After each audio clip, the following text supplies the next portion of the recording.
Hi everybody! In this video, we will look deeper into the intersection of race, inequality and politics. To understand the relevance of inequality in the heritage under threat discussion, we first try to recognize the importance of cultural heritage itself. What role does culture play in social inequality? Wealth and capital are measured in different ways.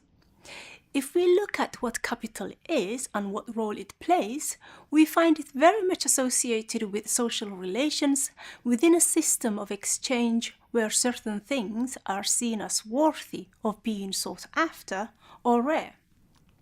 So, in this, cultural heritage is a cultural capital that works in an exchange system as a powerful tool. The knowledge-centered approach takes into account cultural heritage as a set of relations. This enables experiences and sharing of knowledge, skills and memory building that apply to everyday life and social relationships.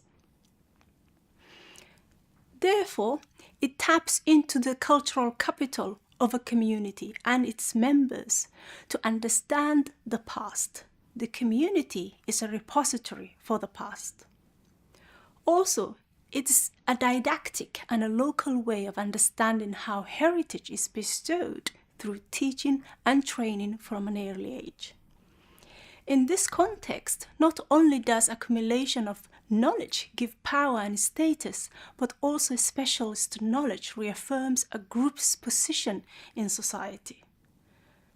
Hence, recognizing inequality is not only from the perspective of poverty, but also from the perspective of cultural capital that communities hold, which are relevant for the preservation of heritage.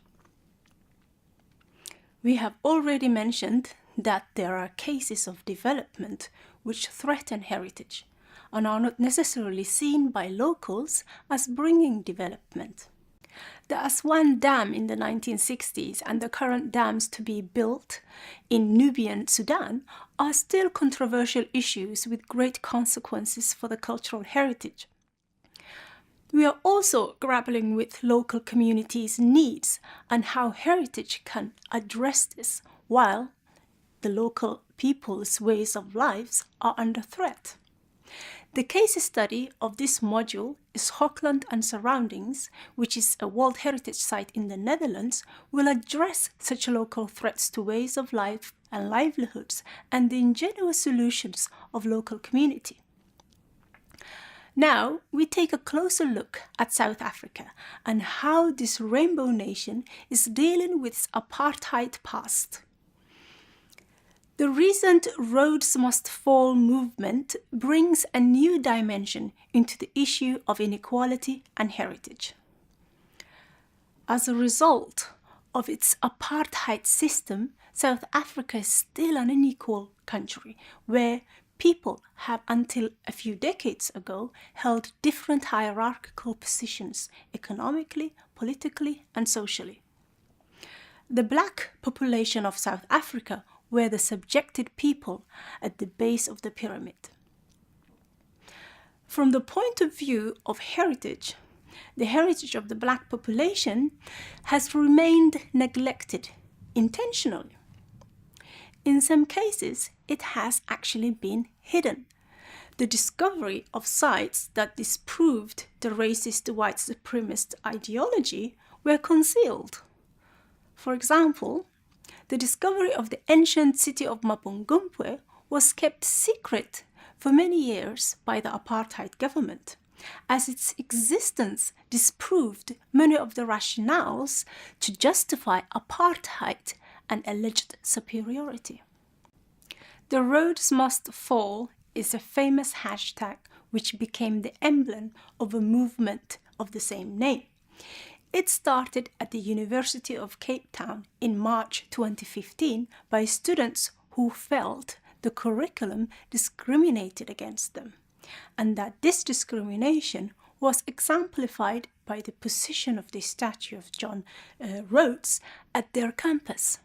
Rhodes was the founder of apartheid South Africa. They demanded the system to change and the immediate removal of Rhodes' statue from their campus. They also demanded the transformation of teachers at UCT and want to create an atmosphere that makes Black students feel valued and comfortable.